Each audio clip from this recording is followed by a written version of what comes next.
Hi, it's been ages since I last recorded a video, and this is not the type of video I would usually make, but basically I haven't gotten this damn thing off my mind, so I have to talk about it. And considering the fact that I personally don't know anyone who also played this game, like personally, I really need to talk about it. So this is a game review, by the way, I should mention, for The Last of Us Part 2. I have my handy little notebook, so if I look down it's to check my notes, because honestly that game was all over the place, and so is my review, kind of. Because like, when I was trying to write stuff down, I was like, I don't feel like this is very chronological, but I tried. Okay. So, first of all, I have to say, the first part of The Last of Us is my favorite video game ever. Like, there's just nothing that beats that game for me. So, when I played it, I pre-ordered the second part. And that was a whole thing, because, like, it was, I had it pre-ordered for like 3 years or something, because I didn't pre-order it right away, and I didn't have a PS4 back then, and well, basically it took forever to be sent, and I waited and waited, and I went to a shop and just bought it because that was faster than getting it delivered. But that's a whole different thing. Second of all, I don't know how much editing I can put into this because I'm very busy with uni stuff usually. So maybe this is pretty much unedited. Don't know yet. But yeah, this will have spoilers, so here's your spoiler warning. There will be spoilers. If you haven't finished playing that game, if you haven't finished watching a Let's Play or something, don't watch it. Or if you don't care for spoilers, keep watching, I guess. But yeah, this is gonna have spoilers, and also my hair's a mess, but that's... Never mind. Let's get started with, first of all, I loved the soundtrack in the first part. I am a huge fan of the composer. However, I don't have a PS4 Pro, and I don't know if that changes anything, but my regular used bought PS4, it's so fucking loud, okay? It's so loud that there was barely room for ambience, which is sad because that's one of the strongest points of those games. Like, the first part was stunningly brilliant with that, and there's like movies that I just adore because of the overall feel and the ambience. So that was kind of a disappointment, but I don't know if that's just my personal experience because my PS4 kind of sucks. But yeah, it was very loud, so if I don't get into ambience that much, I'm sorry, but that's the reason why. Graphics, oh my god. I recently talked to one of my friends and was like, yeah, he had issues with the first part because the graphics weren't too great. I played The Last of Us 1 remastered, and honestly, I love the graphics. To be fair, my TV is also not the greatest. I got a new one now, but the one that I played it on was just kind of sucky, and still stellar graphics. And the second one knocked it out of the park. For me personally, it was a lot of rain, and I love rain, but in video games it was kind of dark, and well, as well as the game itself. But it was just, I don't know, but the graphics still were so beautiful, and the details, and just you could spend hours just on the damn photo mode, and I loved the environment, and I loved going around and exploring stuff, even though I'm a pretty sucky gamer. Like, I suck at video games. I play video games on easy because I suck. And that's my third part. I love the fact that you can play this game on very easy. Because I suck at video games and I just wanted to play it for the story because I've been looking forward to this game forever. So yeah, playing on very easy, it was indeed very easy. Yet there was this one fight later in the game that was really frustrating to me because I could still not beat it on very easy. But that was also maybe because that game kept me up for like 3 days straight. Didn't get much sleep, had a lot of energy drinks. So yeah, I appreciate the fact that you can play it on very easy. You don't have to, and I've been told that some people just really enjoy playing on very hard, or I don't know the full term, how exactly they said it, but yeah, I like the fact that you can play on very easy. I like the fact that you can play on easy. In fact, I think I'm gonna play it again on a different setting. So yeah, I played on very easy. Just to be frank, because honestly, I'm not a pro gamer. I like story games because I like experiencing stories, and I do like the occasional fight, but honestly, that's not my forte, so good job. Yes, Ambience. That I mentioned it before. It's fantastic. It's just, it felt so real, and I don't know if it was because of my general sleep deprivation, but I felt like I'm really part of that environment, and I feel like really captured by the game, and like to the part that what's going on, that it doesn't leave my thoughts. It's been, I think, 3 days since I finished my first playthrough, and it just took such a grip of me, and not just because the first part was my favorite game, or still is, honestly, but I keep thinking about it. I keep going back to it. I see like stills from the game, and they're so beautiful. It's like, and the guitar music, oh my god. I'm a sucker for acoustic, and that was just beautiful. So they did so much right. There's gonna be opinions about stuff they did wrong, though, just fair warning. So let's move on to the NPC intelligence, because like, oh my god, that was so awesome, because like in the first part you can kind of tell which route they're gonna take, and it's like they're gonna circle this, and then they're gonna walk around this, and then they come back there, and if they spot you, they might come after you, but sometimes they might hide. It was very easy to predict. Not so much with the second part. It felt like those more real people making decisions, and them shouting to people and being like, yeah, she's over there. It was just, it was fun, because it made stuff definitely harder, but also the fact that you can just press yourself flat to the ground. I forgot the word. I honestly don't know it anymore. But yeah, not a native speaker. So yeah, I liked the part that you could crouch. Was it no, crouch is the... Well, I like the fact that you could crawl on the ground, and that is a very great setting for shooting people. Especially if you have like bow and arrow, or like any gun that's built for distance. That was great because people couldn't spot you that easily, and I liked it a lot. So yeah, I also really loved how intelligent the people coming after you were, and how unpredictable. That was awesome. Yeah, now let's move on to I wrote down control. Yes, because I don't know if that's a general issue or if my PlayStation controller gave out on me.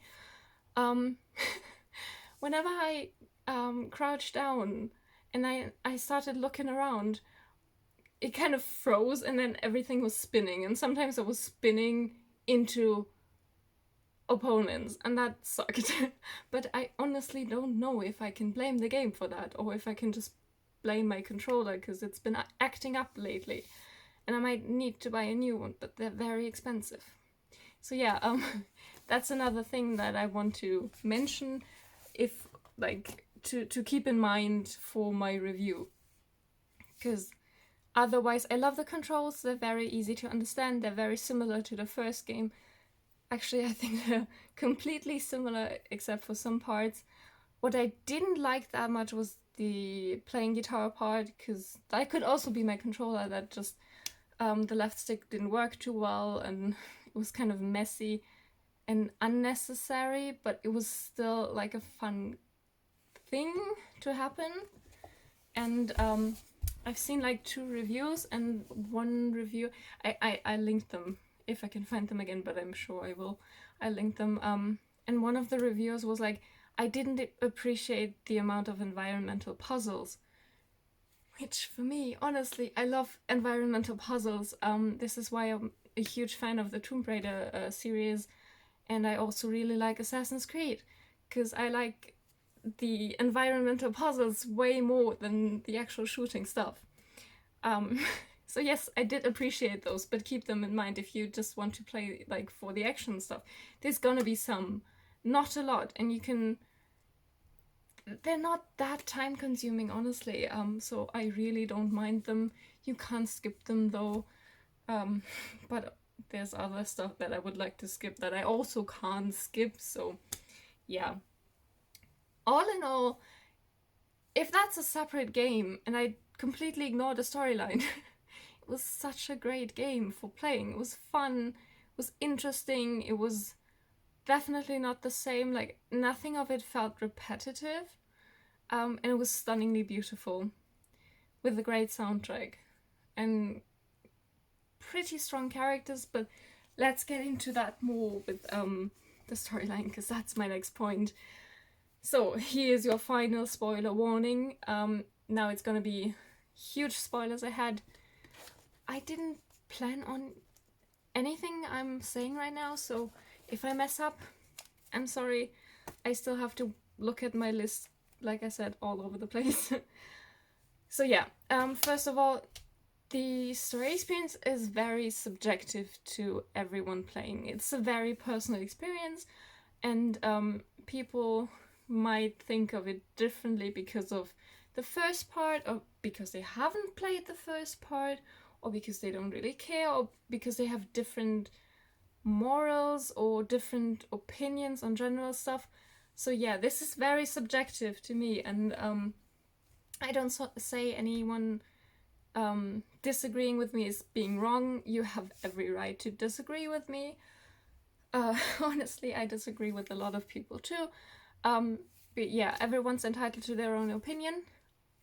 But if you tell me that the game is bad without having played it, and if you tell me that the game is bad because it has characters that are LGBTQ, fuck off. Because if you can't handle that, don't just call. No. I'm sorry, I can't even. That's making me so angry, because people like us, people of the LGBTQ community, we deserve to be represented in video games as well.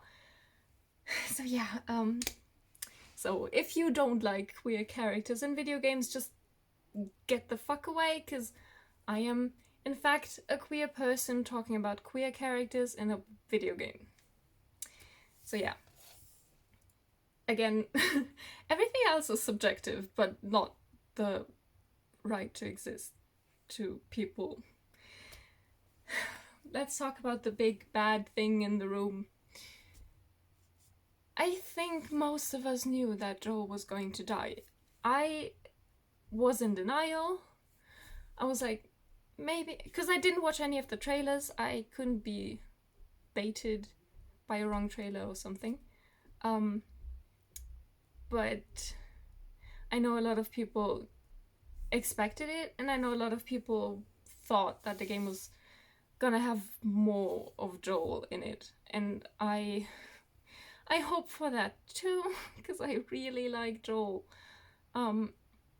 He's in fact one of my absolute favorite characters ever, so that really hurt and was such a it was awful. The death was awful, and the way leading up to it was also bad, because I didn't trust Abby one bit.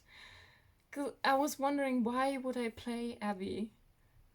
I don't know her. What's her point in existence? Why is she here? So, yeah, I didn't trust her. And then I was talking to a friend. I was like, oh my god, I hope nothing happens to Joel. I'm fine as long as nothing happens to Joel. That was literally like 1 minute before he got murdered in front of Ellie. So yeah. His death was like not that great. I see why it had to happen. I'm not happy with the execution. But let's get into the execution more, because one of the biggest issues this game has for me is the order of things. You can't just throw Abby in there, grown up, on her way to get Joel, and expect me to be invested in her character. And then we play as Ellie, and we see Abby being responsible for Joel's death, and we see that Ellie's going after her, and we play this huge amount of time as Ellie, and then suddenly we switch to Abby. If I don't know, if they switched up the timelines, if we had started or like thrown us in between them and have like Abby's story continually age her up so we get to know her from the start, maybe that would have changed things. I can't say, because they didn't do that, but I think the order of things is really bad. I appreciate the fact that you didn't know if Ellie knew that Joel lied to her. That was interesting, and that was a great choice. But how everything was handled with Abby was really bad for me, because I could not get past the fact that she killed Joel, and I could not sympathize with her. But I'll talk about Abby later again. Yeah, my next point is there was too little time with Joel. That was, it's like very ambiguous, because the little time you have adds to the heartbreak, because it's just like right in the middle. And if you played it to the end and find out that Ellie was like actually seeking to try and forgive Joel for what he did, it hurts even more. But also the fact that there's like so little time with Joel is just, I was looking forward to as many flashbacks as possible because I missed him. I love Ellie, but I really missed Joel. It was I know they had to do it, kind of, but yeah, we should still be able to complain about the fact that there is way too little Joel in this game. Then the other characters are great. I like the non-main characters. Again, I love Ellie. I don't like Abby. But the like Dina, Jessie, I love Shimmer. I like the fact that Ellie is just very attached to horses. With colors in the first part. So I really like them. I like Tommy a lot. I actually grew to like him even better, because in the first part he was kind of a flat character. You don't know much about him. Oh jeez, now I messed up my camera. So I do love the side characters. Maria is great, and I think they did a really good job introducing new characters. I also really like Mel. Don't like Owen. Fuck Owen, honestly. He's really not that great. I love Lev and Yara. So yeah, it was just very sad that some of them were treated like plot devices, because so many people died. But yeah, it would have been unrealistic if no one died, I guess. Let's not get into that too much. Let's move on. The guitar playing. Like I said, the gameplay in those moments wasn't too great. I was not the biggest fan of it, But whenever there was a cutscene and Ellie playing guitar or Joel playing guitar, or just when they cut to Future Days by Pearl Jam, that was just very, very beautiful. And when Ellie played Caught on Me, that was so soft and so beautiful, and I couldn't believe that it was Take On Me. So yeah, I loved every scene where people were playing guitar. Yeah, sucker for acoustic again. Let me check my notes. Yes, still at the first half, by the way. I split my notes in first half, second half, and the ending. And my last point is, you could tell that Ellie felt bad about killing people. You could, I mean, not necessarily like the ones you just kill when you come across them. There was not much empathy there, but was there ever? But the, like, Nora and Mel and Owen especially, she felt sick after, and she was hesitant to kill those people. And this is what sets her apart from Abby, because I could not tell that Abby was sorry for like the tiniest bit. Yeah. That's just, I wanted to say that because I was gonna get into Abby's character later. So here's my second half. This is so long, I'm sorry. But yeah, second half. Again, the order was bad. It was way too long. At like it was one thing and was way too long, and I felt like it would have been better to cut in between. Because I grew so tired of having to play Abby. Just sucked, honestly. And yeah, it was too long. And what I hated was the fact that Abby's storyline had nothing to do with Ellie's. I expected them to just almost cross paths at some point.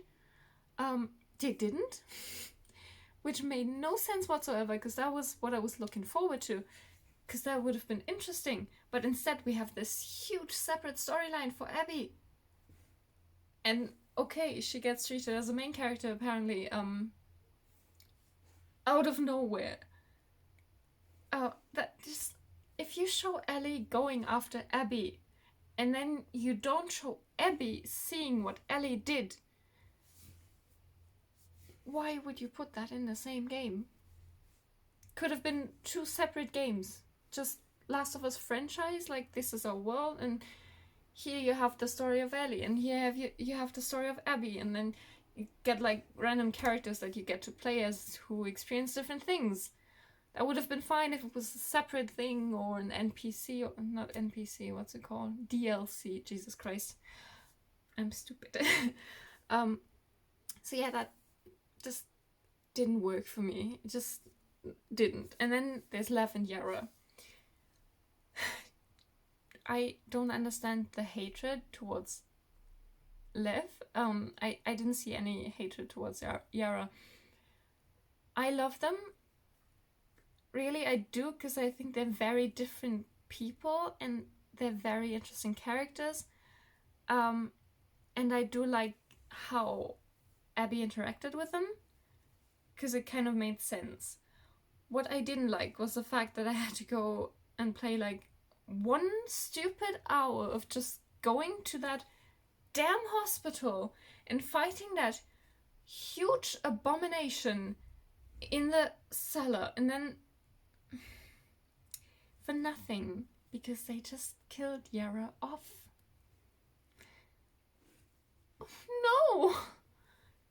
No, it took so long.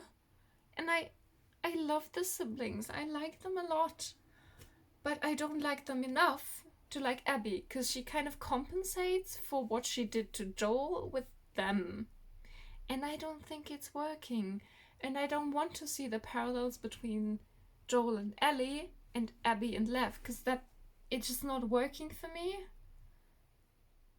It doesn't have to do with like gender, or I can't explain why that doesn't work for me. Maybe also because they didn't get to spend an entire game grow fond of each other like Ellie and Joel did. Just, it wasn't there for me, and I did appreciate Abby sticking up for Lev, but she's still a bad character. I know people like her. You do you, I guess. I don't. And no shame to people liking her. Honestly, I can't. But that's just who I am. Yeah. Abby is a psychopath. That is why I don't like her. Because she has no remorse for killing people. She just gives no fuck. Doesn't care about other people one bit until, like, oh, now she cares. She just literally leaves her group and does her own thing. And everything always has to go her way, and she's very, very violent. Like, they even said that she killed people or hunted them down to move up in the wolves. Ellie did never do stuff like that. And she's not... I like kind characters. None of them are kind, don't get me wrong. But Abby's just mean. And I am very much on Mel's side when she said she's a piece of shit. Because she is. And the complete disregard for Mel's feelings when she just hooks up with Owen. Ugh! That scene was just disgusting. I'm sorry. Ugh! No, thank you. That was not tasteful at all. So yeah, I don't like Abby. So that whole part where I had to play as Abby felt like torture. Because I just wanted to get back to Ellie and maybe get to see another flashback with Joel, or see if the other characters are doing okay. Because I was very anxious for Tommy, because we also had already lost. And I didn't know what would happen to Dina. And seeing the fact that, well, Ellie killed Mel, I thought, like, Dina is definitely in trouble. So yeah, that felt like torture. So also the fact that I had to attack Ellie as Abby. No. I got Abby killed like 5 times because I was trying to get Ellie to get the upper hand in that fight, which didn't work because the game didn't want me to give Ellie a chance. And that fight scene was one of the worst things ever. It was such a smart move by the studio to be like, yes, you get to play as the antagonist, which kind of became the protagonist, and you should have sympathized with her over the last 3 hours of playing as her. I think it was longer. I have no concept of time. Smart move, but no. I'd rather not. Or if I think I played a game where you could choose who you were going to play in the final fight. I think it was a Telltale game, I'm not sure. Probably not. I'm probably wrong. But you could choose who to play as in the final fight. And that would have been nice. Just saying. But yeah, you didn't get the choice, which was kind of cruel, but a bold move, I guess. I don't want to hate on that game just because it made me do stuff I didn't want to do. Let's talk about the ending. This is already almost 30 minutes long, and I doubt anyone is still here. I'll probably put timestamps in the description. But yeah, let's talk about the ending. I don't hate the fact that Abby was let go.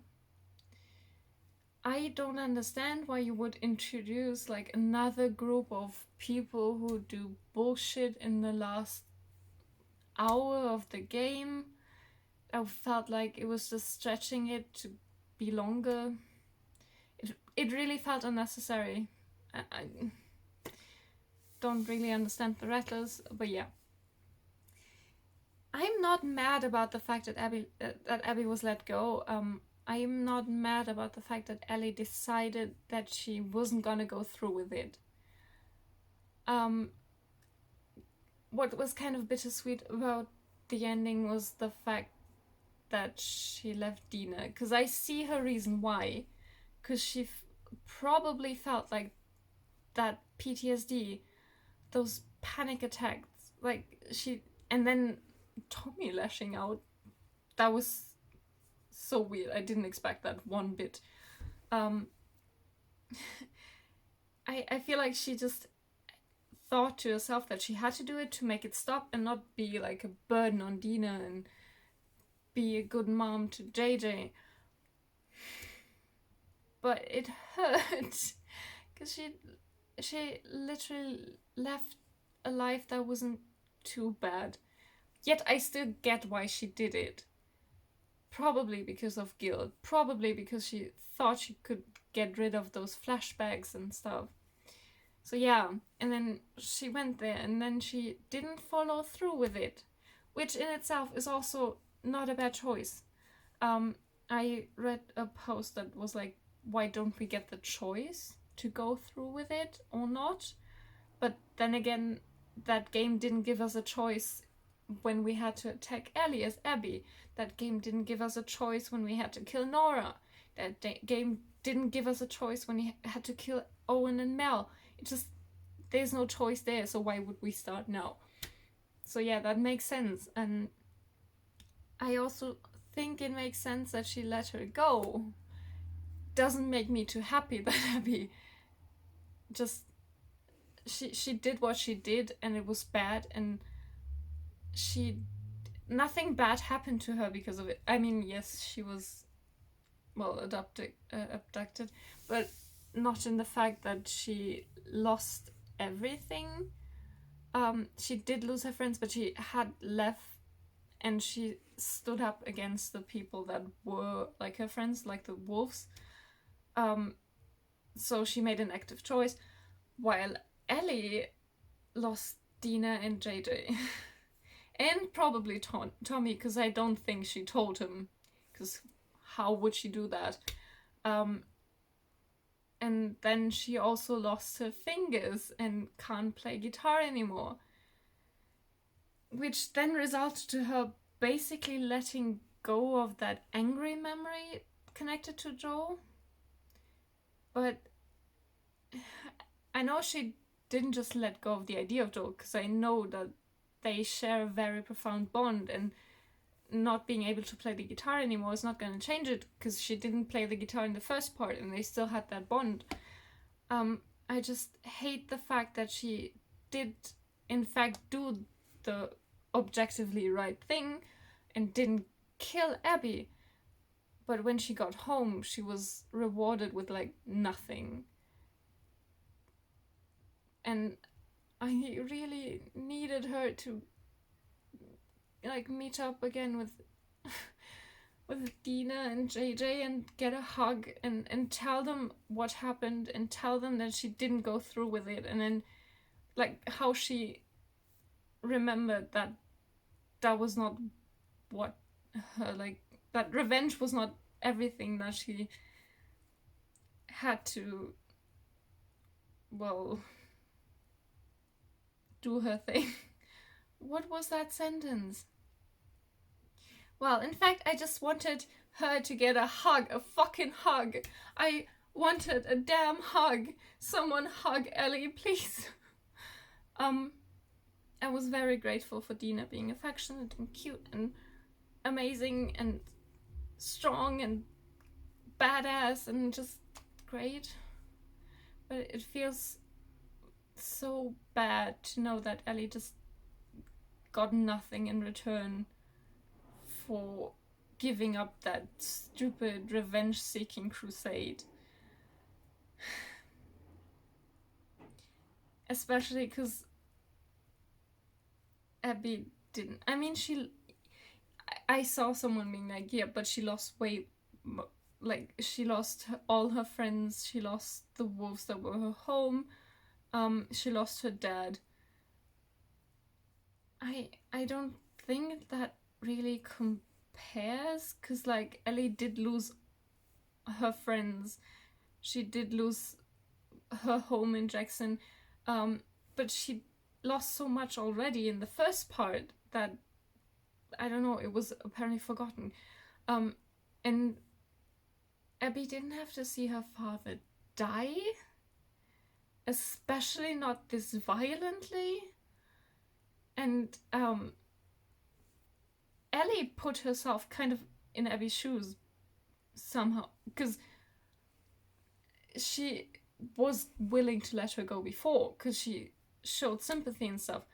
But Abby never once considered Ellie's feelings. Abby was not like, oh, I took this girl's dad from her, and she knew, like, he was not her dad, but he was acting like her dad, and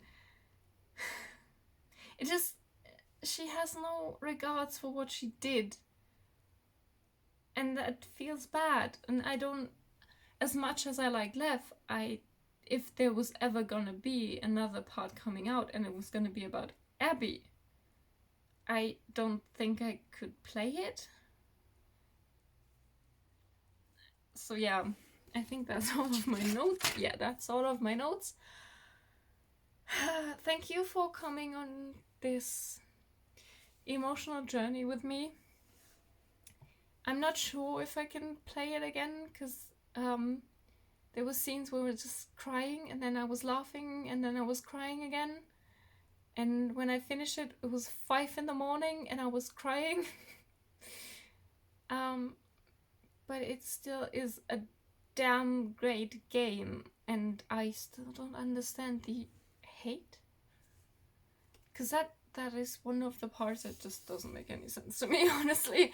Because I get when you think there's some faulty stuff going, but it was not this bad. It wasn't what people wanted, but tell you what, life barely is what people want. And you can't make a game that will make everyone happy. Guess they chose to make a game that will make a lot of people mad.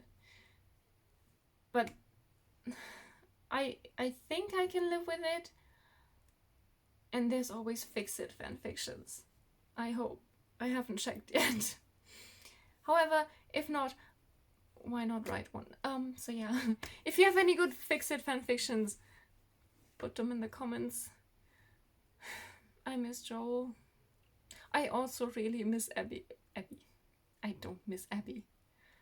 I also really miss Ellie. It was really hard to say goodbye, because that was basically what hit me the most, was that after finishing this game, I kind of said goodbye to Joel and Ellie. Thanks for watching. My socials are linked below. I am happy to discuss things in the comments or on Twitter. I'm AJ Alive on basically every platform. And I am looking forward to hopefully start making videos more often. Bye!